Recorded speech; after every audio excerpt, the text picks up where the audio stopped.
All right, we are recording, and we You're can starting? start this. I'll start. What the hell? Let's go. It's time. Put on play pants. Episode 78. Did anyone have an over/under on us getting to 78 episodes? Either way, I want in because we made it. 78 episodes of the Play Pants podcast. Rod Ryan, Jason Ginty. It's what is it? A day after Fat Tuesday, Mardi Gras, as we like to call it. A day after, and here we are. I really kind of thought that we were going to punt on this episode tonight. I really thought you'd be like, bro, I just got back. I'm tired from traveling. We had so much fun, you know, and then no, here we are. We're doing it. I came close. I went to the doctor today, and let me back up. So, of course, I feel like shit after Mardi Gras, and that's to be expected. You know this, right? Mardi Gras fuzz is what you got, man. Everyone gets filthy, dirty, sick because beads are coming off of floats. Those beads have been up people's asses and everywhere else, right? I mean, think about how gross Mardi Gras beads are. That's and great. Then, my kid's putting them in her mouth. Thanks. And that's what happens. You catch them, you pick your nose, you hand to somebody else. I mean, the filth is just spreading like wildfire across the city. Plus, all you're doing is living on beer, king cake, and chips. That's not healthy. And you're not sleeping. You're going to get sick. So last night, I mean, I know I feel like shit. I'm like, okay, you know, my kid hit me in the nose. I had my accident the week before where I broke my face up. No big deal. None of this is a big deal. Okay, I get home from Mardi Gras. I don't feel 100%. That's fine. That's fine. Last night, my sheets are fucking soaking wet. Okay? I mean, my sheets are wet. Okay? Did I piss my pants? No. Was I sweating from every pore of my body? Yes. I go, okay, infection. So I know what a sinus infection feels like. I know what everything that it entails. So I get into my doctor today and I sit there and I'm like, bro, I took a picture of like a couple things that I coughed up. Do you want to see him? He's like, nope. I said, okay, well, here's the nasal sprays. And I took a picture of this. And he goes, no, he doesn't even fucking, I mean, like I'm rocking and rolling in my nose. All he looks at is my ears. He looks at my throat. Then he looks at my ears and he goes, whoa. I'm like, dude, you're not supposed to do that. You see all this stuff every day. He goes, no, this is, you got a pretty good nasal infection. Doesn't even fucking look at what's rocking. Okay. It's just all he needs to see is my throat and my ears. And he knows that I'm in fucking bad news. Wow. So we get over to his little laptop and he's like, okay, let me see. When was the last time you had one of these? I guess they don't have that stuff anymore. So I'm going to put you on something that I think is better. And I said, when was I in here with a sinus infection? He said, March 4th. That was after Mardi Gras last year. Sinus infection. The exact same thing. Okay. Now I took a COVID test here. I just wanted to make sure, you know, I didn't want to walk in the office and everything. And my at-home COVID test was fine, but just nasty. So again, antibiotics, got my first one in. I can feel it already kind of working, but man, my head feels like a fucking balloon. I'm a little more concerned about the fact that you're taking pictures of fucking hackers, man. Like, oh yeah, I guess you know what, that makes sense thinking about it. Hey, dude, here's what I did. But like that shit's on your phone now. Like, you know, where all the dick pics and the weird shit, you know. But no, you got boogers. You got boogers. It's a weird silvery gray kind of. I'm out. I'm like, bro, you want to check this out? He's like, nope. I'm out. I go, I took a few pictures. I took a few pictures just in case. You want to know what's coming out of me, bro? Shit is rocking out of my throat and out of my nose. There's some nasty shit coming out. As weird as that sounds, it makes sense now that you say it. First, when you said it, I said, what the fuck's wrong with you? But then I'm like, wait a minute, Exhibit 8, that makes sense. Help the doctor diagnose the diagnosis or whatever. Yes. Wow. So shit. Brilliant. So sinus infection 2 years in a row. It's all good. I'll get through it. But I mean, my fucking head is Batman and throbbing big time right now. Oh, wow. So so Mardi Gras was awesome. Thank you. Your wife, your mother-in-law. I didn't get to see your father-in-law at all. Did he come down? No, he didn't come down. He chills. It's not for him. He's like, he sits up in the window and just kind of waves at shit and watches it go by, you know? So down the avenue. It's great. So Jason's got us set up at his mother-in-law's place. and she's got a place right on St. Charles Avenue, and that is Uptown. If anybody that's on my Facebook page, if you saw London kind of like running and just walking and skipping through the crowd, I took a kind of a similar video last year. This one was really fun, and I kept it on her. She was walking through, and it just gives you an idea of like what we talk about when we say Mardi Gras is for families. And you see my kid, who's now almost 5, and she's walking around, and there's just hundreds of other kids. And, there's these big oak trees and toilet paper and beads, and people are cooking out and playing football and frisbee and hula hooping. And it's awesome. But it made it so great that you allowed us to come over to your mother-in-law's place, because you get a wristband, you get to use the bathroom. There's just a place to kind of rest, especially when you got a little kid. You got to be able to get to a restroom, and a nice one, because my kid is fucking J-Lo when it comes to like bad shitters. She will just walk in. She'll see that it looks nasty. I don't have to go, Daddy. I'm like, yes, you do. No, I don't. I don't have to go. Yeah, you do.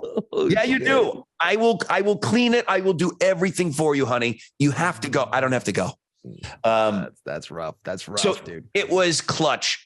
Jessica, who worked with you and I in New Orleans, who's from Chalmette, who worked with me here, who now is in oil and gas. Her husband, her 2 kids. My buddy Dennis from Australia. I mean, dude, Dennis was blown away. He's been to New Orleans, 10 times, but never for Mardi Gras. So that's also fun to have somebody, to be with somebody to see it for the first time. And just like, holy shit. He's like, wow, Bacchus is great. I go, dude, Bacchus hasn't even started yet. I go, this is Sunday. There were 3 parades on Sunday, and we were partying all day.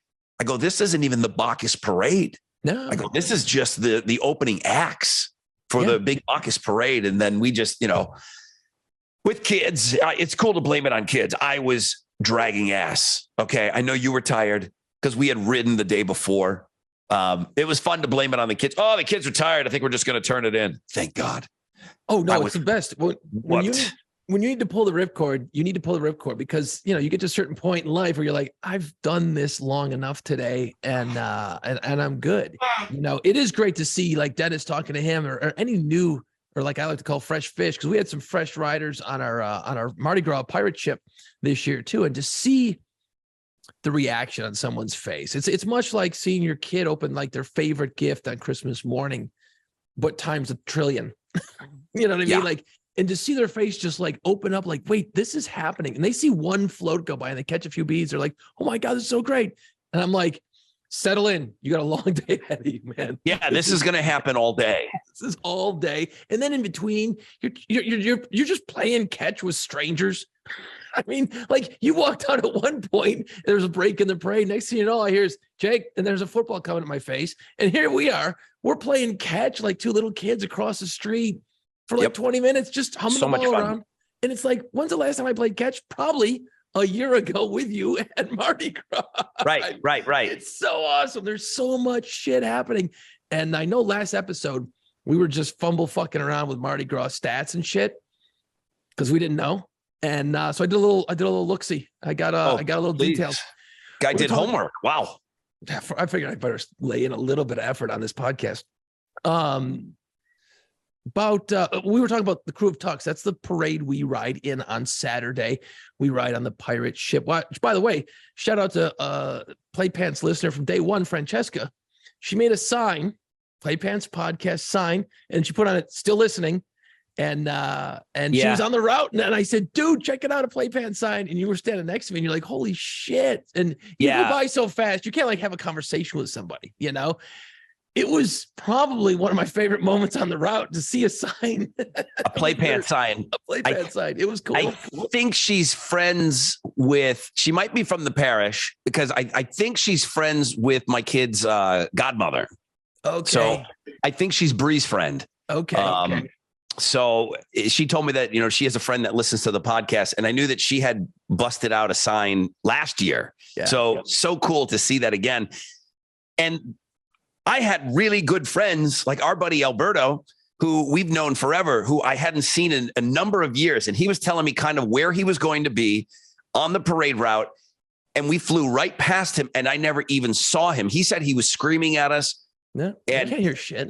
And I didn't get a chance to see him. And there's so many people that I didn't get a chance to see that said, hey, I'm going to be here. Look for us. For us to see that chick with her playpants sign 2 years in a row, that's miraculous. I mean, that means she's really working hard. So you said it was Francesca? Yeah. I looked it up. Francesca, she posted a picture on the Playpants Pod Twitter page. And so great. I don't know. And I hope I did. Like, because it's going by so fast. I would like to think that I handed her a skull, a hand-painted skull. I would like to think I did.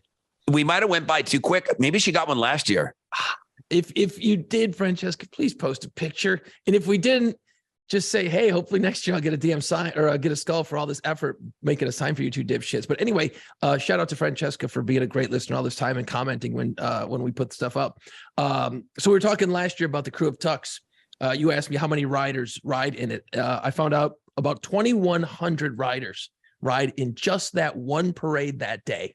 Wow. 2,100 members are riding with you and I. That's insane, man. 2,100 people. Okay. Finding statistics about Mardi Gras in general is tough because we've had 3 years of COVID basically. So yeah. There's no real recent statistics, but basically what they say, what I've come to cobble together is about 1 million people on Fat Tuesday, basically, this past Tuesday on the day of the recording here, 1 million people converge on the French Quarter and the parade routes in the city of New Orleans. 1 million people hammer our city. And believe me, there's nowhere to park. There's nowhere to piss. And just for a reference point, do you know anywhere where New Orleans population is at right now? 600,000? Yeah, I mean, if you look at Orleans Parish, it's like somewhere in that wheelhouse. But, the metro, like the DMA, when you talk about ratings, it's over 1 million. Right. I mean, there's probably 400,000 people converging on the city, whether they flew in or drove in from elsewhere in Louisiana. I mean, it's almost doubling the population of downtown. Oh, that day we completely crush it. I mean, it's unbelievable the number of people. And then I found out that when you watch all those parades go by, those Mardi Gras parades, all of them, added it all up, over 25 million pounds of throws. Jesus. In a year, in a Mardi Gras season, 25 million pounds. So, I mean, and like, again, how many visitors come during Mardi Gras? That number is all over the place. I've seen 20 different estimates and they're all over the place. There's no like one number. So I really can't give you how many people show up to New Orleans. But either way, it was a great one this year. We had great weather. It was like 80 degrees yesterday in the quarter. It was absolutely spectacular. So yeah, looking forward. 256 days till Mardi Gras next year, dude. So start making your notes, start making your vacation time, start getting it together. So great Mardi Gras this year. And obviously it was great. Let's go back to the pirate ship though. The ride itself was unbelievable. And this was. Let me just say this. Yeah, I don't think Jason threw one fucking bead the whole route. We are on the ship for about 4 hours. Yeah. Okay. I don't know how many miles we've talked about that, but about a 4 hour, like just intense ride. I didn't see Jason throw one thing. He got a hold of the toilet paper blower and he was just blasting everybody with toilet paper the whole time. That's it. That's it. Mm-hmm. Yeah, no, that was my goal. Look, I'm just going to say it. We had 800 rolls of toilet paper to start the morning. We finished with none. 800 rolls of toilet paper were not just thrown, unspooled from end to end across the entire route of the Mardi Gras route on St. Charles Avenue. 800 rolls of toilet paper, and we ran out early. So next year we're gonna have to go to 1,000 rolls of toilet paper. I can't even quantify or put that into like what that means. It's insane. And the idea of Tux has always been famous for toilet paper, like toilet paper and a tree. Well, think about when you see a tree get rolled or somebody's house get rolled. We did that for the entire length of the parade route. Okay, 800 rolls. If the parade route is 5 miles, it's 160 rolls per mile. Oh, easily. Yeah, no problem. Yeah. Well, we got 3 guns on the ship. Correct. Yeah, it was awesome. I mean, it was amazing. I had so much stuff that I was just occasionally, if Jason gave up the the toilet paper gun. I grabbed it from him. But I mean, you're just throwing the whole time. It's a great ride. I'll tell you what, again, like we said it last week, if you ever get the opportunity, and don't think it's something that you can't do. You can do it. I mean, if you look into it enough, contact, the parades, look up the big name parades, look up some of the smaller parades, and you'd be surprised what you can get with an email. And sometimes some of these parades and these crews are desperate to get people on floats, and don't think that I just don't know anybody. I'll never be able to ride. That's not the case at all. You can ride. You can ride. It's just, you got to have a little initiative, and you got to kind of, get online and do it. But yeah, you can ride. You don't have to be in the club and things like that. You can get involved as much as you like or as little as you like. But yeah, riding in a parade, because most people between New Orleans and Houston listening to this, the region, it's like it's going on close to you. Knock it off your bucket list on things. I'm telling you, it will be one of the funnest things you ever do in your life. And really, what the smart thing to do is start planning now. Get the hotel kind of worked out, get the whole deal, figure out what you're going to do, where you're going to go. I mean, don't think you're going to come to New Orleans and go to like a fancy restaurant the weekend of Mardi Gras. I mean, you could, but it's not why you're coming here. Save that shit for another non-Mardi Gras weekend. Come here to just party balls, do the Avenue, set up on St. Charles Avenue, see the sights, drink the beers, have the fun. And it's one of the coolest things you're ever going to do, hands down. And I live here, and I've been doing it for 25, 26 years, and I wouldn't trade it for the world. Now, does it get old after a while? Yeah, I don't go to as many parades as I used to when I was younger, but I still go to quite a few, and even like yesterday on Fat Tuesday, I wanted the quarter I got up early and went down, walked around, was out of there by 1 o'clock in the afternoon, went home, done, put it all to bed. I'm still cleaning up glitter and paint and shit out of my house, but that kind of goes on for a few more weeks. But yeah, Mardi Gras, it is cool as shit. It really is. I want to play you something. If you're done with Mardi Gras, believe me, I've been done for a while now. Yeah, I'm good. So 5 seconds left in the game. Do you believe in miracles? Yes! Unbelievable. 1980, on this day, the miracle on ice happened. Awesome. Lake Placid, New York. I'm a 10-year-old kid, and I'm watching it live. Jeez. It was carried on Canadian television. When I got out of school, that game was on. And the only reason why I knew about it is because my teacher was a huge hockey fan. And she said, when you get home, you turn on this channel and you'll get to watch it, because it was going to be tape delayed on, NBC or whoever was carrying the Olympics. So we talked in a previous podcast what we thought were the greatest sports moments of our lives. And this, to me, will never not. I mean, until the Buffalo Bills win a Super Bowl, this will be the greatest moment of all time. Now, for the audience that is watching on YouTube, what I am wearing is a 1980 replica. Oh, that's cool. And it's Jimmy Craig's jersey, the goalie, and he signed it. Come on. Jim Craig, 1980 gold. Holy shit. So I technically don't own this jersey yet. Wait, what? A great listener of the Rod Ryan Show. He was out somewhere, and he got us 2 to put into our golf auction that's coming up. So don't think I'm not bidding on this. I kind of put it on my t-shirt because I wanted you to see this. But yeah, I have Jimmy Craig's. I mean, it's a replica, but it's a replica of the 1980, but it's Jimmy Craig's. He was the goalie of the men's hockey team that year. And it's just the greatest thing ever. It's just the absolute greatest thing of all time in sports. Yeah, easily. And if you haven't, if you don't give a shit about hockey, but you love sports movie, go dig up Miracle. It is absolutely an incredible movie. It's pretty much spot on. You get the background of it all. And man, if you're not fired up, and it's not like, yes, it's a USA, go Team America thing, obviously. But you know what? It is so motivational. And you're at the end of that movie, if you're not fired up to go out and do some shit, whatever it is in your life, you're dead inside. Because you're just fired up. You're just like, yeah, let's go do some shit. But you know what? There's so many different, like we talk about leadership all the time. And you said that one of your bigger influences has always been coaches, just different coaches listening to their speeches and how they lead and all that stuff. And I mean, Herb Brooks, one of the greatest motivational speeches of all time. Go look it up. It's so great. Again, that one, if you're not just going, fuck, I'll run through a brick wall right now. I'm fired up now.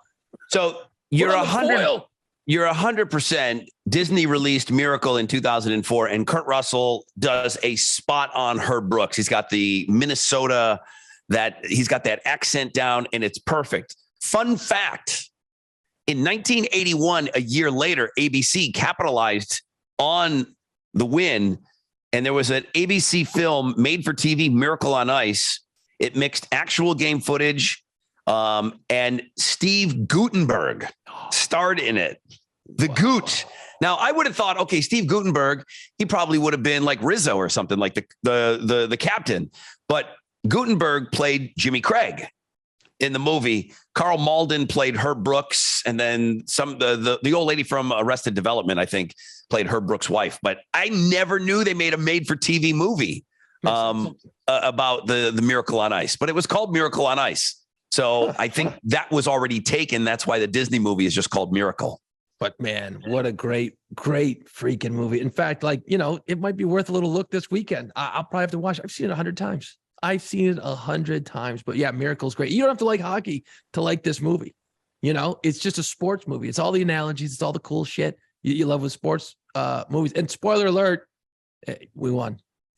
And the game that we're talking about, this is the big anniversary. We didn't win the gold medal. We still had to go on to beat Finland and come from behind, as we always did. We had to beat Finland to win the gold medal. But for us to beat Russia, the average age was 21 years old of the players that were on the men's hockey team. The Russians had been playing together for 10 years, and they were like, it was boys against men. Jamie Farr, who played Klinger on MASH, he was the only celebrity in attendance. I've been to Lake Placid. Dude, where that game was played, that arena is so tiny. I don't think it holds 6,000 people. Wow. What the tiny. Okay, when you think about the Smoothie King Center or the Toyota Center here, you can jam in 20,000 people. Yeah, 16, 17 for a game. I don't think it holds 6,000 people. It is tiny. And that's where the greatest sporting event happened of all time. And Al Michaels, you got to give him credit, man. It's the greatest sports call ever. Yeah, he wins. I mean, great movie or a great moment, and he captured it perfectly. And that's not easy to do. And that was back in the days when you were just winging it as a dude. You didn't have all this other shit you were doing. You didn't have all these producers and stuff kind of chirping in your ear. That's him. That's him rolling. Yeah. That's pretty badass. And the other fun fact is Jim Craig, I'm wearing his jersey today. He was in Lake Placid's Olympic Village, and they put together, I think this is 1980. So what's happening right now? Video games are huge, right? So Jim Craig said that he played against a Russian hockey player, and they played Centipede against one another. He wouldn't say who won. So, which leads me to believe that maybe he lost, but they couldn't talk to one another. So they just kind of nod and laughed. They absolutely didn't know any Russian or any English, but he played Centipede one of the nights in the Olympic Village. Okay, that's cool. Pretty awesome, huh? That's pretty cool. And Centipede was a brand new game. Yeah. It's 1980. Wow. Yeah. And the big arcade games too. Those big things you got to stand at, and that is badass. See, these are the cool things, right? And that's what's great about sport. If it's done properly, hey man, you beat the shit out of each other. Shake hands afterwards. Go get a beer. That's what's cool about it. And back to your point about the movie, my mom is just not a sports person at all. She will not watch sports. And I mean, football, hockey, thinks it's all nonsense, understands why we like it. But the movies, loves them all. Loves Miracle, loves Invincible with Mark Wahlberg, football movies, hockey movies. I mean, baseball movies going back to, Joe DiMaggio. And I mean, she loves them all. So I know we've talked about sports movies before, but yeah, my mom doesn't understand. Nobody understands hockey, and it might be keeping people away from watching that movie. You're not going to need to know what offsides is or any of that in hockey. I still am a little unclear on it. But watching the movie Miracle, I promise you it's an amazing flick. It's absolutely incredible, and I'll watch it again this weekend. And then for the double feature, I'll put on Slapshot afterwards to go old time. Oh, geez. Do some old time hockey. Hanson brothers, man, one of the greatest lines in all of hockey that ever happened. The Hanson brothers. Anyway. So we had a big concert announcement here in Houston. Guns N' Roses is coming back. They're playing Minute Maid Park, which, for the novelty, going to see a band in a ballpark, it's cool to do it once. And then you kind of realize, hey, it kind of sounds like shit. And you're really far away because you think the band's maybe going to be set up. You think the stage would be on, second base or something. Well, no, this is during the season. So they're going to put the stage way in the back of center field, and you're not going to be allowed to go on the field, the diamond itself. So if you have floor tickets and then you're sitting around in the baseball stadium, fucking home plate and center field is really far from one another. And that's what people don't realize when they go to a game in a baseball stadium. Oh, God. I've seen it before. I've seen it set up off season where the stage was at second base. They don't do that anymore. They just don't want you walking on that field. So it'll just be completely roped off, fenced off. You can't get on the field. And then boom, you're either on the seats or you're on the floor, and that's it. It's not ideal. Right. This is what I wanted to bring up about Guns N' Roses. Okay. I saw them you love Guns N' Roses. I love it. We've talked about them a million times on this podcast. I think I put them down as my number one greatest all-time debut CD ever. I saw them in 2013. This was Axl Rose's version. Oh, geez, I forgot the dude's name. I'll think of it. Buckethead and all those. It wasn't Buckethead, but yeah, but I think Tommy Stinson was in the band. So the bass player from the Replacements, I believe he was there, and the other guy, I'll think of it. House of Blues, Jason. Wow. Okay. Axl Rose, some up close and personal, 2013. And it's a couple years removed. I don't remember when Chinese Democracy came out.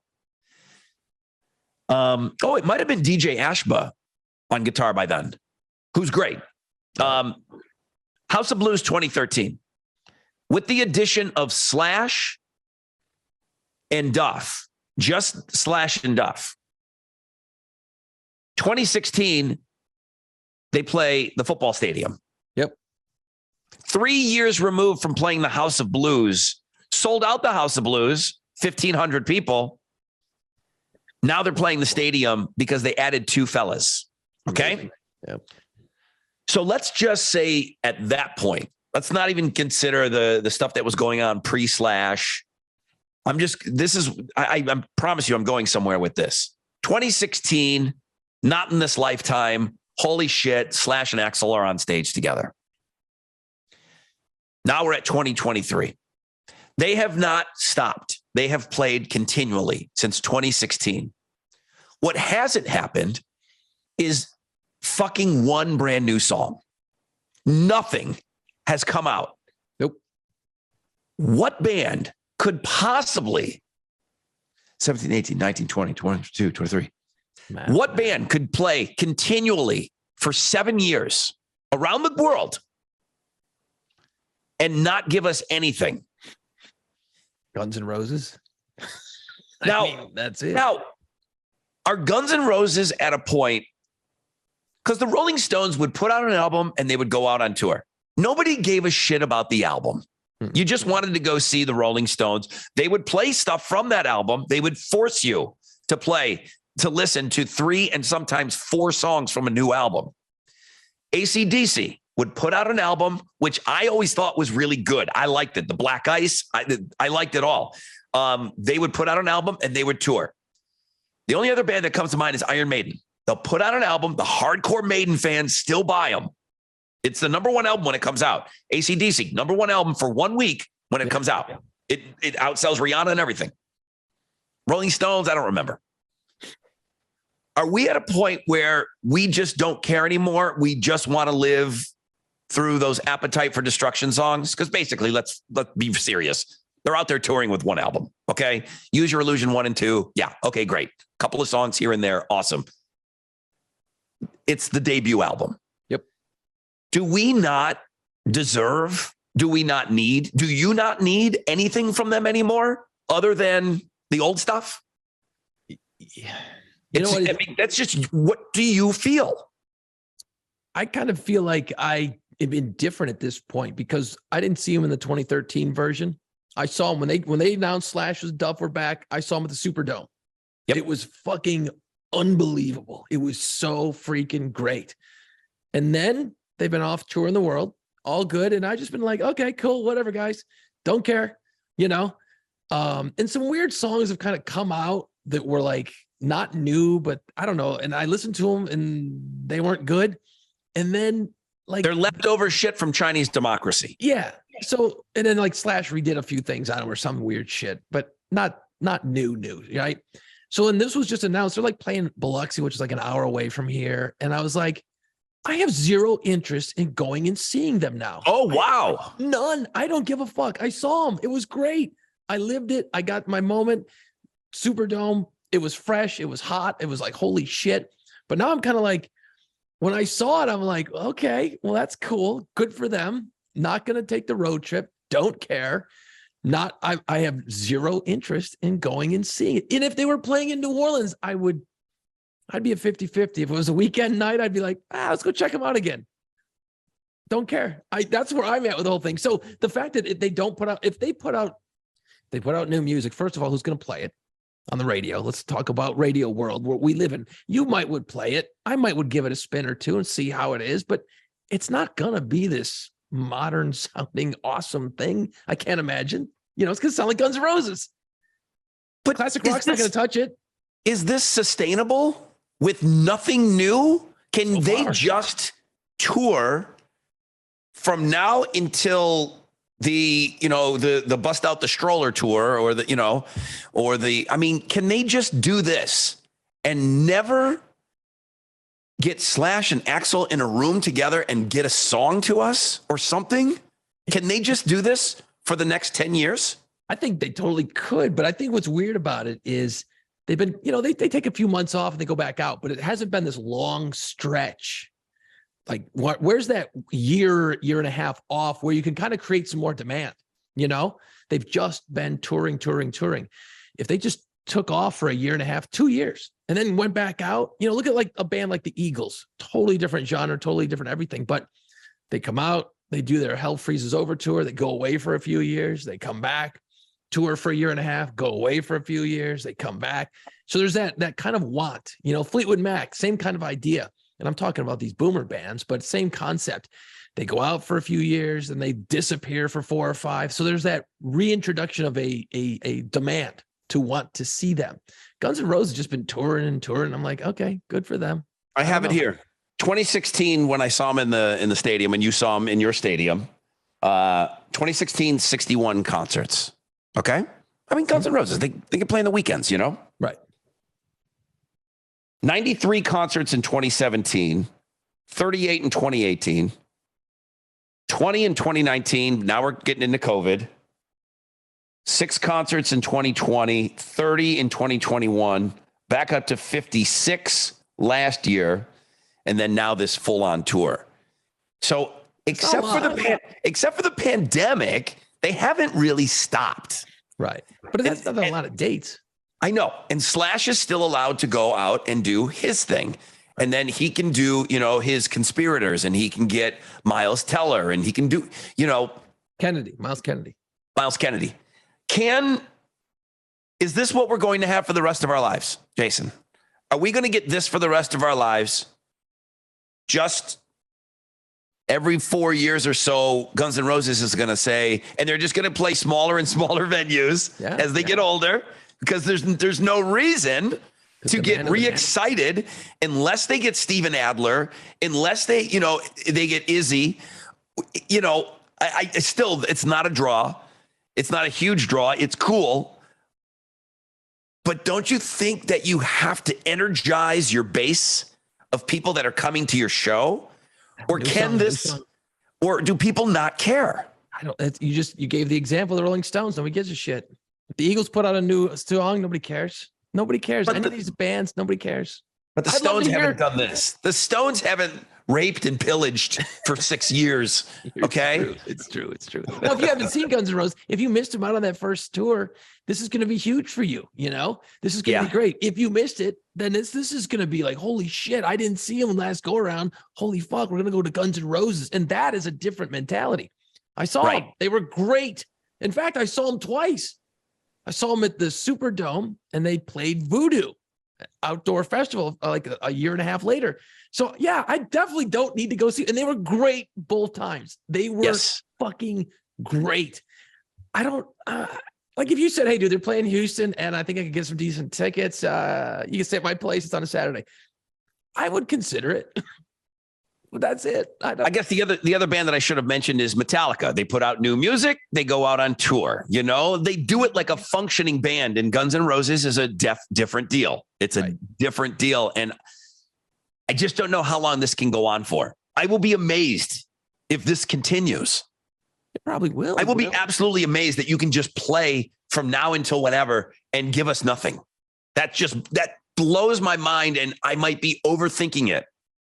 There's so much money on the table for these guys. They are making so much bank every show they play. Like, who gives a shit? Do you need to do it? I mean, I'm sure they've worked on some new stuff, or maybe they didn't. Who knows? Maybe it's shit, and they're all like, this is shit. Why would we even bother?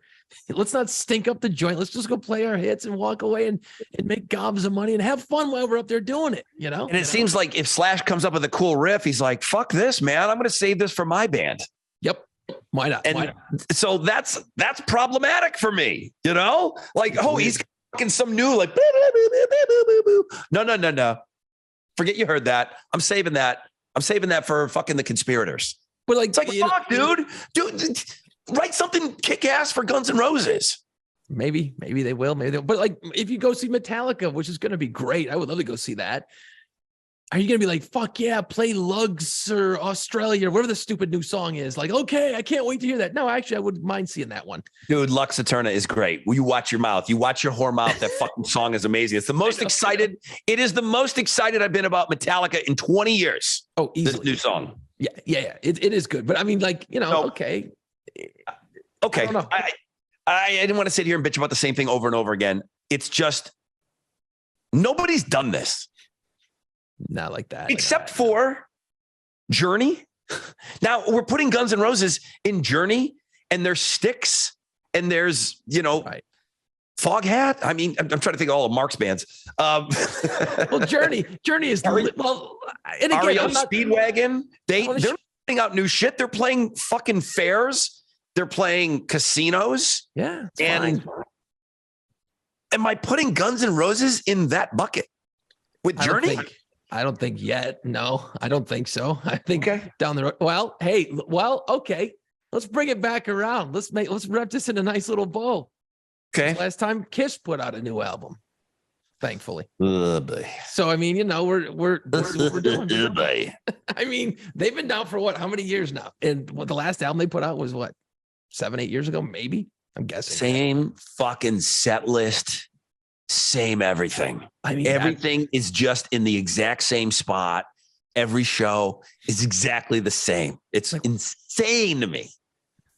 Yeah, I don't want to even talk about it. I just want to throw that as an example because it just happened to hit me right now. So yeah, but Kiss has been doing it, and they've been making bank for years on that same concept. So I mean, I guess would it be cool? Would it be cool to hear a couple of new Guns N' Roses tunes?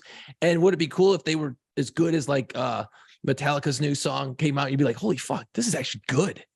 Yeah, that would be kind of a nice surprise. I would be excited about that. Fucking, I just got fucking action in my pants. You talking about it like a new awesome Guns N' Roses song that fucking makes me go 6 to noon. It would be cool if it was good. I just afraid that it's going to be they're going to bust out like a Saint Anger thing that Metallica did where you're just kind of going, okay, this is fucking awful. Yeah. Or is it some shitty Chinese democracy throwaway song? Right. And that's what you don't want. That's what you all don't right. want. So fucking Guns N' Roses. I'm excited. I'm going to go see them. They're great, dude. Come on. I saw them twice and they were spectacular. So I don't have a good story to share. I don't know why. I was kid free and didn't go out Saturday and Sunday. I only have like one free weekend a month. I have my kid every weekend almost, except for the one free weekend. I think I busted my face, and then I'm like, I can't go anywhere. I look like Quasimodo. So I put on HBO The Last of Us. Now, I am not zombie guy. And they're not zombies. They're infected people. But it's the new show that everyone is raving about on HBO. Right. And then I saw one of the hens from Sex and the City was having a birthday. And then, boom, my brain hit. And I said, wait a minute, Sex and the City? This is the new Sex and the City was a big deal when it was around. What about the top 5 all-time HBO series? Now, have you even heard of This Is The Last of Us? I've heard of it. That Pedro Pascal, the actor, he was just hosted Saturday Night Live a couple of weeks ago, and he was great. Yes. That dude is fucking on fire. That guy's a hell of an actor. He was in the Nick Cage movie, the Unbearable Weight of Being Awesome, or where the fuck that movie was. And was great. That's a really good movie, by the way. I was like, I'm just gonna laugh my ass off at how bad this is, and it was fucking great. Because Nick Cage was allowed to play Nick Cage. Yeah, he was allowed to take the piss out of himself. It was great. I mean, 100%. He was Nick Cage, the celebrity Nick Cage in the movie. So he was just allowed to be himself. And I imagine he took 6,000 weirdo takes for everything. And it's a really good movie. It's funny, but that was the first time I saw him, Pedro. He's awesome. And he's in The Mandalorian, and he was in Game of Thrones, and he's done some great shit. Yeah. That's a hell of an actor. He was the bad guy in the second Wonder Woman. I mean, the dude is badass, and I love the dude. I haven't had a chance to watch this new series yet. And that girl is in Game of Thrones too. That's in The Last of Us. So it's him and her. They both have, history together on Game of Thrones. So top 5 all-time HBO series. You down? I'm totally down, but in my research of this, just as a reminder, I realized I didn't see a lot of really good series. So my list is going to be a little jacked up. You know what I mean? Okay. So my number one, people are gonna be like, what the fuck happened to this? Well, I might not have seen that series. Well, I mean, I hate doing it. Like I would love everybody to stay past the 30-second commercial I got to do. I'm pretty sure, and I'll admit this, I'm pretty sure you never watched The Wire. I didn't. I watched like 2 episodes. I was like, I'm not on it. So I never watched any of The Wire. People will say that's the best thing that HBO has ever done. List after list after list will say that's the greatest thing ever. So that's not going to be on either one of our lists. I'll leave it at that. Yeah. Okay. So we've already fucking failed. So I mean, that's it. Everybody just tuned out. Listen, don't tune out. I got to do a commercial here for our good friends, Pirates of the Quarter. The next time you visit New Orleans, man, you missed it. You didn't go to Mardi Gras. Okay, so that's not too. Don't worry. The party season is on. Go to New Orleans. Book a pirate tour, French Quarter walking tour like no other. Discover real pirate history of New Orleans. Book your tour, piratesofthequarter.com. Look at your dates, then go plug it in, and then boom, boom, boom, boom, boom, ticky-tacky, boom. You book your tour, okay? So, and it's easy. You're going to be walking around the quarter anyways. You're going to be drinking. You're going to have a drink in your hand the whole time during the tour. You're bouncing around. You want to pop into a bar. You want to grab a drink. Pirates are down for that, okay? So if you already took the tour and you love pirates, then make sure you check out the shop page, piratesofthequarter.com. Kick-ass t-shirts for sale. Makes a great gift. Everything is at piratesofthequarter.com, at Pirates of the Quarter on all the socials. Yeah, we had a few tours over the Mardi Gras weekend, and man, that wasn't easy. Because there's so many people and there's so many distractions. So we shut down over much of Mardi Gras weekend just because it's impossible to like point at shit and go, hey, something cool happened here in 1814. And everyone's like fucking, there's parades and shit going by. It's like, okay, we're just shutting it down. But yeah, we're open, rolling, and ready to kick ass. And there's pub crawls too. And if I extended the commercial too long, sorry, my bad. So HBO has always done a great job. In fact, oh shit. I'm changing my list right now. One just came to me. Okay, go. Come on. What is this, amateur hour? I didn't do the list yet. It's okay. Last minute changes are allowed. You know how we roll. Okay. No, I know how you roll. This isn't going to make my list, though. Oh, okay. We'll talk about ones that didn't make the list, too, because we always do that as well. So, okay. All right. You want to go first? You want me to go first? I'll go. He's one of my favorite dudes. And he's in 3 amazing HBO series.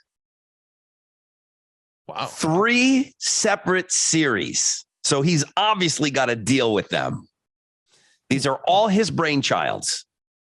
And I think he's one of the fucking funniest people on the planet.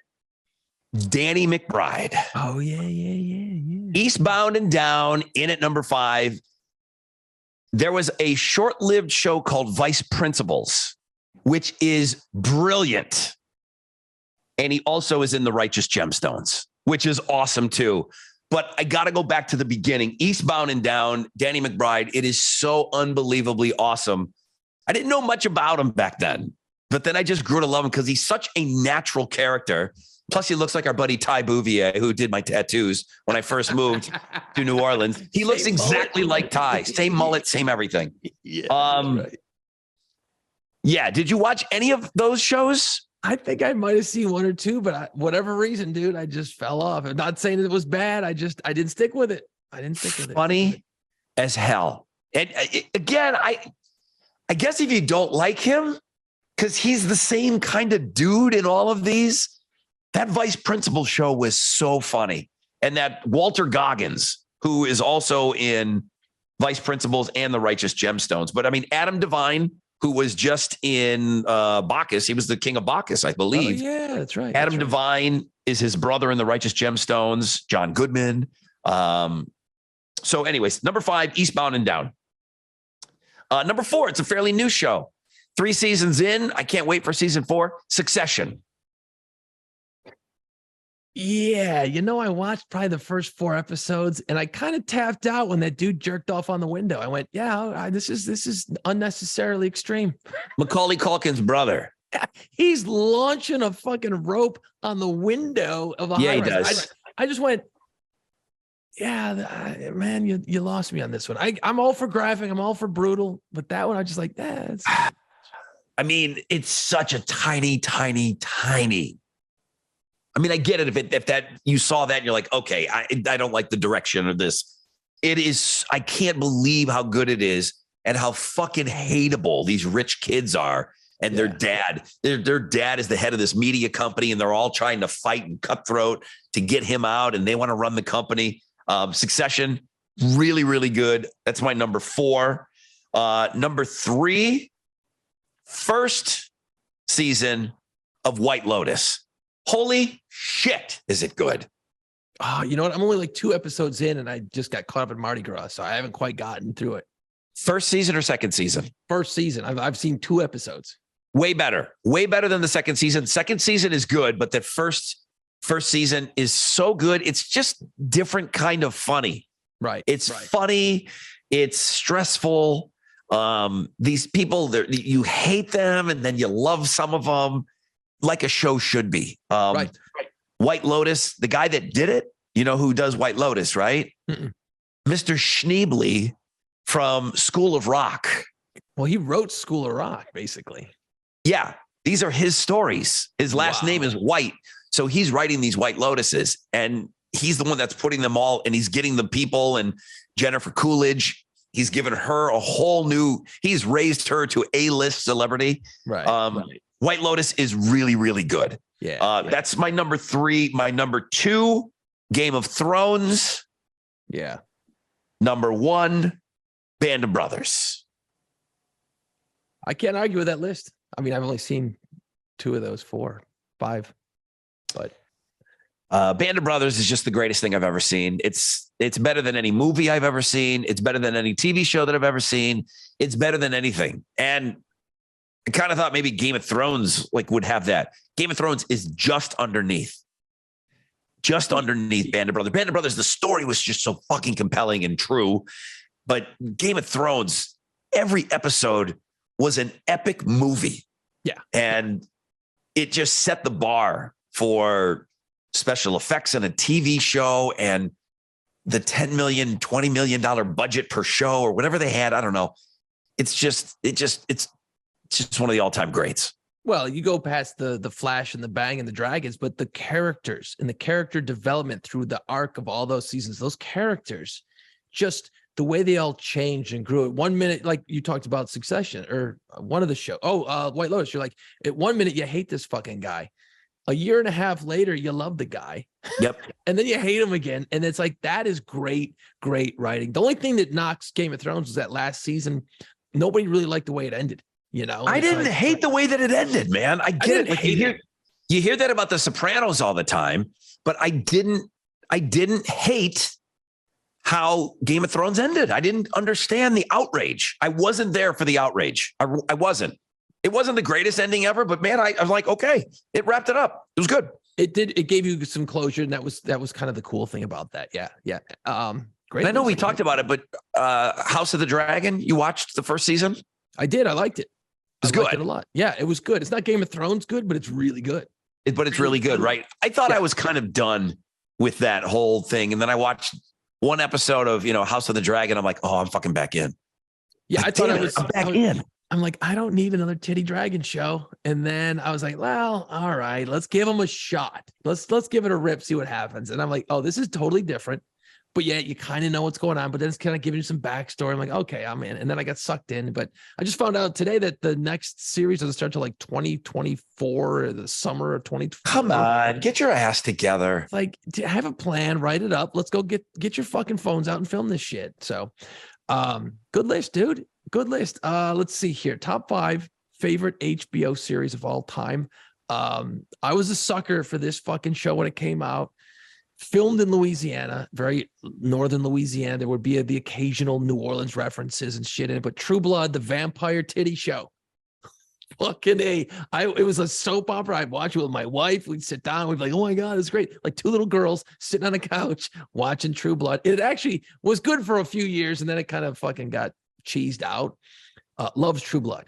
Vampires, Louisiana swamps. It was great. Were there big names in it, or did anybody go on to become huge after the series? Yeah. I mean, can you tell me one person?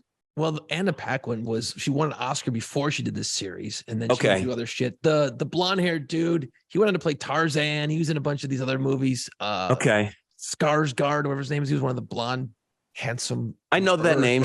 Yeah, he's big, fucking tall, skinny guy. He's played a bunch of shit. Nothing that's been major. Right. Did you watch Twilight? No. None of that Twilight stuff? I think I watched the first one. I was like, this is fucking terrible. Your daughter was reading them, and I remember that, like, she was very young, and it was at a pivotal age. But it was at a pivotal age. It's like, I'm talking to you and her mom. I'm like, are we going to let her watch this when it comes out? I mean, she knows already the story and everything. Right. But she was at that age where it was, we're not sure if she's going to be able to watch these, even though she read the books. But she was right on that. Like, it was like that moment for her was like right on the cusp of that time in her life. And it was like, she was perfect. A tween. Yeah, she was a tween right around then. It was great. And I was like, I can't watch this sparkly bullshit. I can't do it. I'm out. I tapped out pretty quick. I know this vampire show. Okay. True Blood was good, man. It was really good. That was number 5. Number 4. At first I was like, I can't really get into this show. And I'm like, I don't give a fuck. And I was never a big Seinfeld guy, and I get it. People love Seinfeld, whatever. And I really never liked Julia Louis-Dreyfus very much. I thought, oh, she's just kind of annoying. Like, if she was my neighbor, I'd be like, fuck, I don't want to talk to you. The show's called Veep.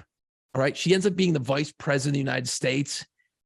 And none of that matters. There's political shit going on, but that's just the basis for just the rudest, fucking hateful bunch of jokes that get tossed around for half hour every episode.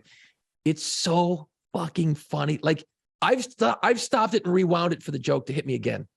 Like, it's cutting. It's brutal shit. It's so, and the fact they got away with half of it is unbelievable. They're dropping the R word, and it's so fucking funny.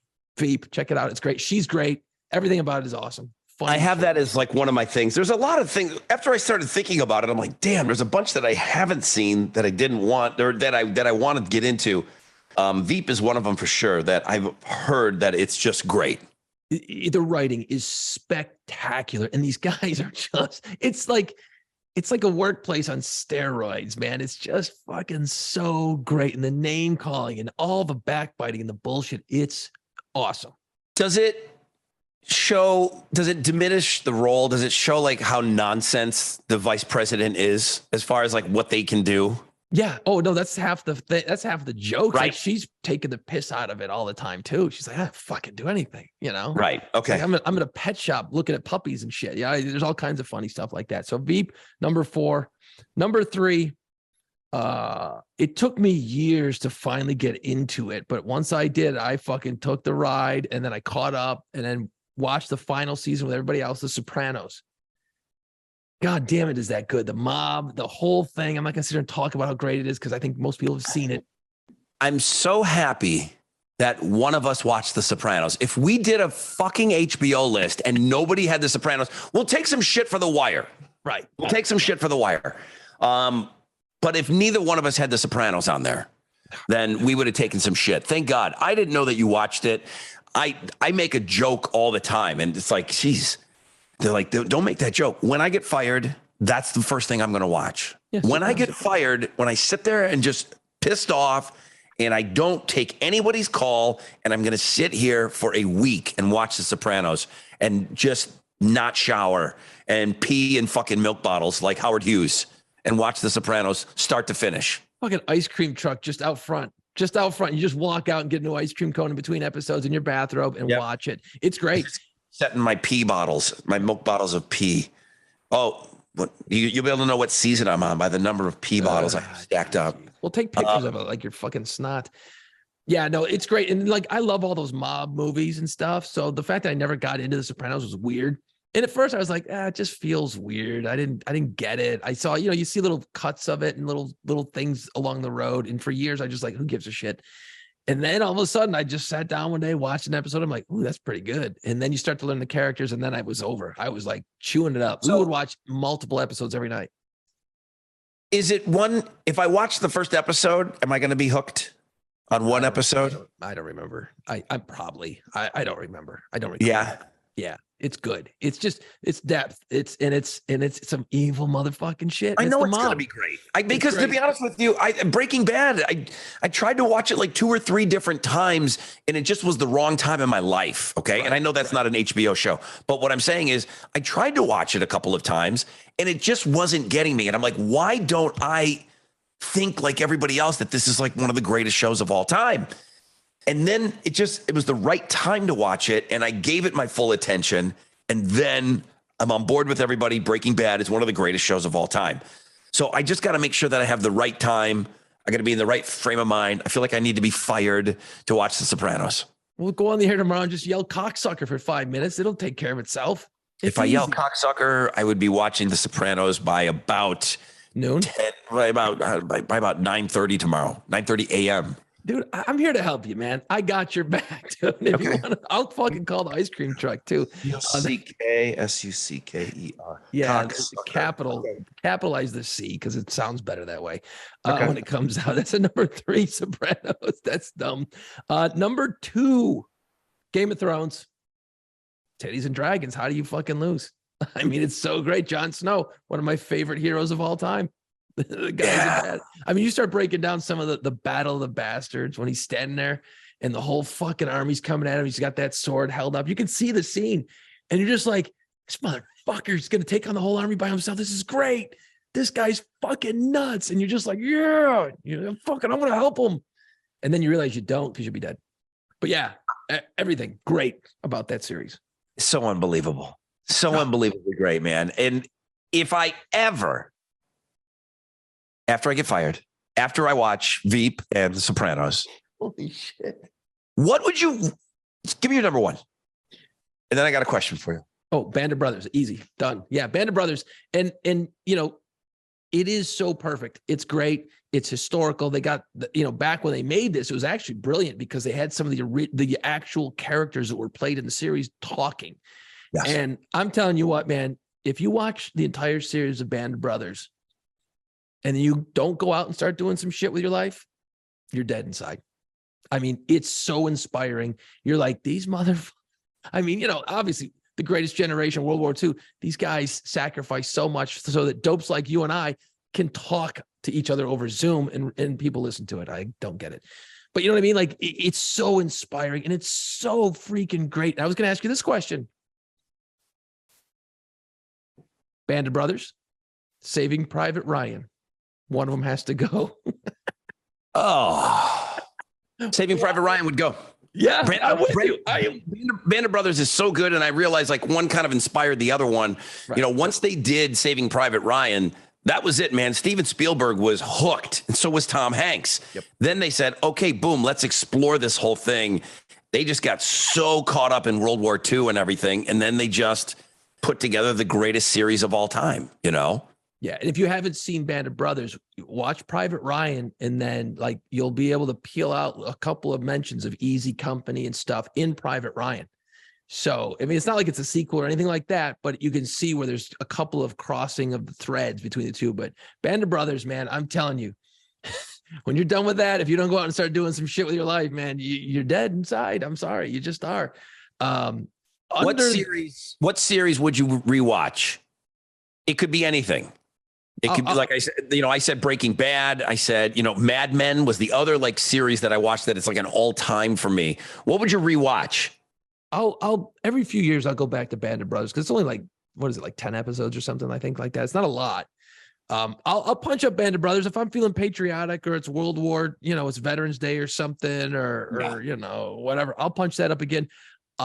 Veep, if there's an episode on, I might watch it. I'm not going to start from beginning to end, on that. I don't have But if you're in on it, you can go and watch. That's like a sitcom almost. You can hop in and hop out of that. But Band of Brothers, sometimes they'll run it on AMC and they'll do like a marathon. Yep. And I'll have it on in the background. But I do want to watch it from start to finish again. Yeah, I do. And the Pacific was really good. I'll say this, which was the companion. So Band of Brothers, one goes over the Atlantic and they're fighting the Germans and they take out Hitler. And then this other side is the Pacific where they're fighting against Japan. And it's a whole nother story. And it's really, really good. Right. Just not as good. The actors weren't as good, but it's still a really, really great story. So the Pacific is awesome. But yeah, if I could go back and watch, and I have to watch The Sopranos first. But if I ever go back and rewatch something, it would be Band of Brothers for sure. But Game of Thrones would be fucking awesome to rewatch. Especially now after you've watched House of Dragon, going back to Game of Thrones. And what I'll do is I'll punch up some of the bigger episodes, like the one I talked about, the Battle of the Bastards, that episode. And you can punch up these episodes and just watch them because they're great. And The Red Wedding. The Red Wedding. I just actually watched that one recently, and I'm just watching that going, holy. What are you, a fucking psycho? Yeah. Only the worst of the worst I will watch again and again. Jesus Christ. That's like the bloodiest shit ever. It's so brutal. But yeah, I'll punch that up if I'm like fucking like doing shit around the house and I'm kind of locked in doing something. I'll turn it on. It's just there. But I don't need to go watch the whole series again because I ain't got time for that. I'm not going to go yell cocksucker on the air tomorrow morning at 7:15. You're not? Oh, I am though. Okay. But you got to pre-promote. You got to give the exact time, right? We know how this works. 7:15 tomorrow morning. It's like a concert announcement. I'm going to yell cocksucker on the air. So I have things that I want to watch that are on HBO. All right. And Sopranos already said I want to watch. Silicon Valley, I've heard is really great. I've heard it's funny. I've heard it's awesome. It just kind of came in, came out, whatever. And I like the people that are in it. I want to see Silicon Valley. If I was going to start something, I would actually think of, and I almost did before I started watching The Last of Us. I thought about punching up Silicon Valley, but then I'm like, well, this is happening right now. Let me try to stay current and see what's going on. Right. Silicon Valley, I'd like to see. And you know what show got away from me that everybody said was great? And I love prison movies? Oz. Yeah, I caught a couple episodes. Again, it's one of the ones that, like you said, the timing wasn't right. It was good, what I saw, but I never got into it. You know who was in a couple of episodes? Peter Criss from Kiss. I do remember that. Yeah. Peter Criss was in Oz. I don't know if he's a main character or what. But I know the farmer's insurance guy, he's like the main dude, and he's a bad motherfucker in that movie. Yeah. Or in that show. So Oz is one that got away from me. I don't know why I never watched it, but probably because it was on late Sunday night, and Sunday nights just, I'm already thinking about work. Right. What I have watched, which I'm a little embarrassed, I watched every episode of Girls. Lena Dunham. I watched 2 episodes. I'm like, I don't give a shit. I watched every episode. Really? Fucking hate it. They're so hateable. I hated every chick on that show. I watched it. I watched the whole thing. I got hooked. I got hooked, dude. And I was watching, I think Dinah was watching it. And like, I just wanted to kind of have some connective tissue or whatever. And then I got hooked on it. Oof. And then I watched, and I've seen every episode, Euphoria. My kid is never leaving the house. Jason. Oh, I haven't seen it. Good God, Zendaya. Scary. My kid's never leaving the house. My kid is not allowed to go anywhere. There'll be no sleepovers. There will be no nothing. There's nothing that's going to get past me. There's no fucking way that's going to get past me. It's not happening. Yeah, you say that, but you'll be busy eating ice cream watching Sopranos, man. Your head's going to get out of the game. Yeah, I watch Euphoria, dude. Really? I haven't seen that either. I don't watch a lot of TV, apparently. Shit. You know what we didn't mention was Sonic Highways. That was an HBO thing. That was a limited thing with the Foo Fighters thing. You know, that was great. Yeah. That I don't know if that counts. It's like 6 episodes or 8 episodes. They were all great. They were absolutely well done. They were great. You want to watch a good thing about the Foo Fighters, Sonic Highways? It's great. I'm surprised that you didn't have Treme on your list. And I know that you're always pro New Orleans and you're always trying to put that foot forward. And I again, just like you always say, well, the Jazz Fest line was pretty good. It's like, no, it's not. I don't mind arguing with you on that either. Yeah. But Treme is not great. And it's just pretty good. And then if you're not from New Orleans, it's terrible. I could see where you would say it's just okay. It's not even okay. It's not even okay. Okay, so we're on the same page with this. I wanted it to be great. It could have been great. They had so many elements that were so incredible. They had the characters, they had the different walks of life, the way they positioned Mardi Gras and the way they explained it, the way they showed it was perfection. Okay. It was absolute perfection. People coming out of their houses. Where did it go wrong? You know how like our episodes of this podcast are maybe an hour and a half normally, and they probably should be an hour if we took out all the bullshit and squeeze it down to an hour. You know what I mean? But we're not going to ever do that because this is not how this works. We don't post edit anything. It just was slow as shit, and there wasn't enough fucking things happening. It was just a lot of standing around talking shit. It wasn't like and the characters, the great character development, everything was there. It was the same guys who did The Wire, did this show. And they nailed it. They had every little intricacy of New Orleans ticking. All the boxes were checked, but not in a cheesy way, in a good way. They spent it's going to sound crazy. They spent too much time on the music. Yeah. Way too much time on the music. I get it. You know, you want to showcase the city and the great flavors, the sounds and everything. Too much, man. Too much music. It was too much. Yep. Too much bullshit. What was fun to watch, because being here and being from here, is like you kind of knew, okay, what bar are they in this week? So you were playing like, oh, I've been there. Or, oh, I know that. Oh, they're here. Oh, they're on that corner. Oh, they're getting drunk here. Oh, I've been drunk there. You know, oh, they're doing that. Holy shit. Oh, I've driven by that place. Wait, I know that dude. You know what I mean? Like, so it was fun to play that game as you were watching. But yeah, you're right. If you don't know anything about New Orleans, you'd watch that show for 2 episodes and go, I don't fucking care. Do I need to hear trombone music for 3 hours? Probably not.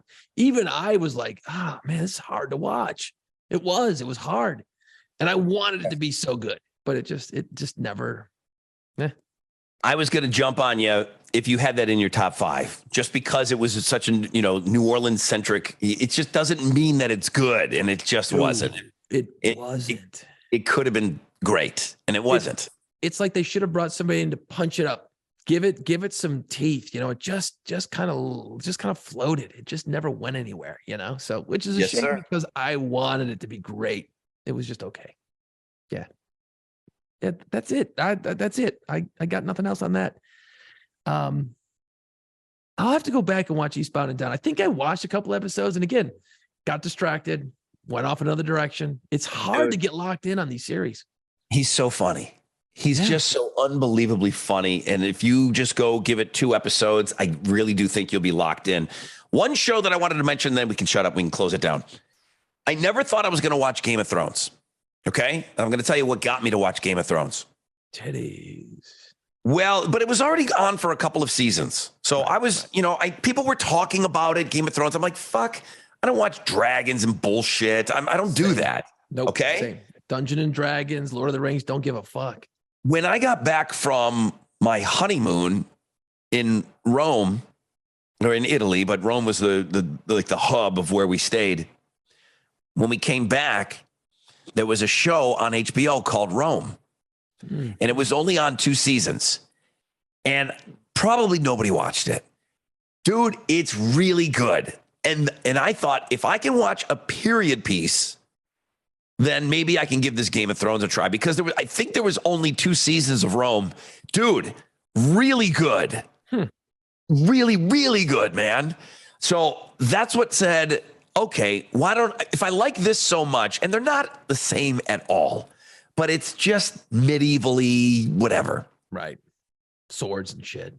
So started watching Game of Thrones, and then boom, the rest is history. It's my number 2 on my list, but Rome got me there. It's pretty good. It took me a long time. I think I was already like a season or 2 might have already passed on Game of Thrones. And I'm like, I'm not watching a fucking dragon show. I don't care about fuzzy coats and swords and in weird accents. I don't care.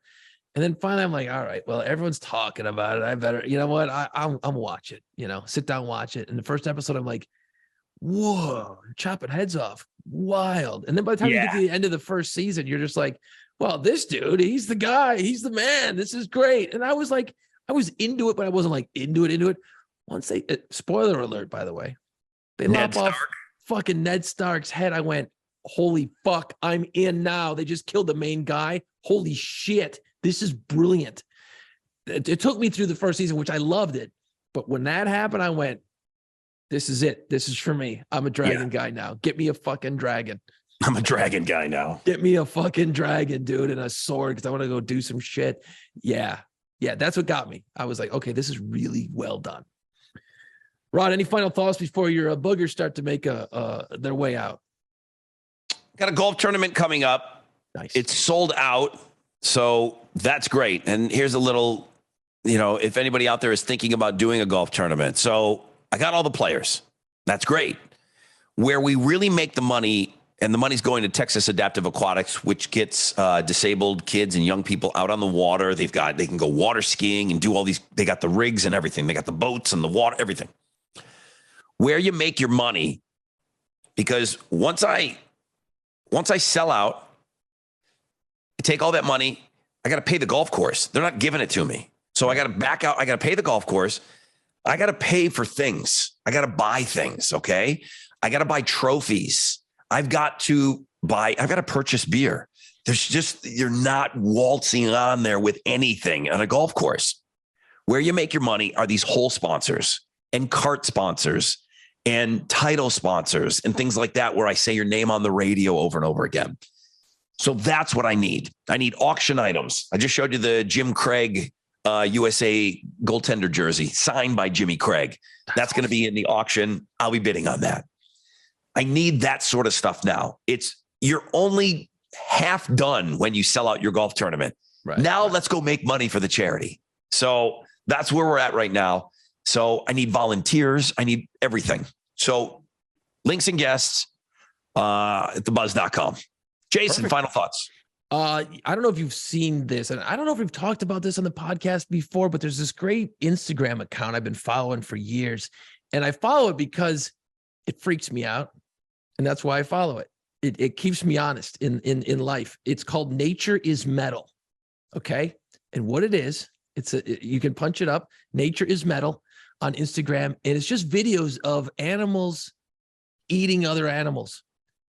And they don't give a fuck, dude. Animals don't care. Remember growing up, you'd watch the Merlin, what was it? The fucking Wild Kingdom. What the hell was that show we used to watch? It was on like Saturday mornings after all the cartoons. And it was just the guy with the tigers, and they'd be out there showing the cheetah chasing the gazelle. And they show it tackle the gazelle, and then they went on to the next one. And you're like, awesome. Mutual of Omaha's Wild Kingdom. It was awesome. And that's how they always cut away. Okay, they got him, and then that's just part of life, guys. Okay. No. Nature is Metal. It gets to the goods.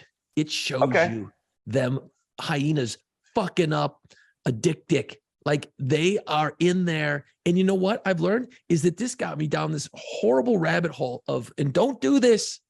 I'm warning you, don't do it. You won't sleep. I just started punching up on YouTube then. I'm like, okay, Wild dogs are literally called wild dogs because they don't give a shit. Okay, think about it. These animals are hungry as balls. And you know what they do is that when they kill an animal, they don't sit around waiting for it to die. That thing is still squeaking and mooing or whatever the fuck a wildebeest does. And they're literally eating the animal alive, ripping chunks of, and you know what's worse? Now, this is all horrible stuff. After a little bit of video watching, I learned a couple of things about hyenas and wild dogs. You know where they start eating? Your asshole. They go right for your asshole and they start ripping your balls and your asshole out of you. And they're ripping your guts out through it's the easiest access. You're not going through the head. You're not going through the ribs, right for the bung. And they're just, dude, you start watching these videos, you're going to be like, what the fuck, Ginty? Why would you tell me these things? Yeah, I got it on right now. It's awful. They will eat an animal alive and the thing's just like sitting there going, and then you're seeing its fucking asshole being chewed out of it. And it's graphic and it's brutal, but life lesson. Jesus. I'm telling you, don't watch it. You're going to have nightmares. You're going to have nightmares now. And it just goes to show you how brutal life is, but they're just doing what they do. That's what they do. And then you start getting into like all these other animals eating other animals and shit. And it's like, oh, it just takes you in a rabbit hole of hell. And it makes you go, man, I'm glad I got thumbs, you know? Holy shit, this elephant's fucking just trashing this Jeep. Yeah, no. You go, nature's metal. It's brilliant. But it's just, it's like, and it just shows up in your algorithm on Instagram. And then you're going along like, yeah, life is great. I love my job. I love this. I love this. And then you just see a lion just ripping the shit out of a wild boar and it's still alive and it's squealing. You're just going, yeah, okay. All right. I'm pretty lucky, dude. I ain't out there doing that. Yeah. Okay. Mm-hmm. Hyenas will fuck you up, dude. And just start looking, eating animals alive and all this shit on YouTube. You will go down a rabbit hole from hell. You're a fucking weird. I know. It gives you perspective. It does. That's all I got today. I'm done. Dude, tell me this kid's going to get eaten by a shark or something. Ah! Mm-hmm. There you go. He jumps in, starts ripping at his armpit. Oh, Jesus. See? Nightmare fuel. It's nightmare fuel. I got to go. I'm done with you. See? That's it. So, but before you go down the hyena-eaten gazelle rabbit hole, you can watch Playpants Pod on YouTube. We have a YouTube channel. Smash that subscribe button. Follow us on social media at Playpants Pod. You go into New Orleans, highly suggest you do. Go see the Pirates of the Quarter. Take a good little walking tour. You'll learn a lot about New Orleans. And then after that, you just go drink and eat your way through the rest of the city, the rest of the time here in the city. And then go to thebuzz.com, links and guests, get involved, sponsor the golf tournament. That's all I got. Dude, hyena just fucked up that freaking bird. Mm-hmm. It's a jackal. Yeah. It's a jackal. Yeah. No, it'll ruin your day. Oh, it's awesome. But it gives you perspective, man. Yeah, don't do it. Don't spend. I'm never going to sleep tonight. See, nightmare fuel, man. So thank you for listening to the Playpants Pod. I'm done. I'm so done. All right, that's it. I'm done. My head is like fucking on fire. Thanks for listening and watching, guys. Smash the subscribe button. Let's go. It's time. Put on Playpants. Find us wherever you listen to podcasts. See us on our YouTube channel and follow our social media pages at Playpants Pod.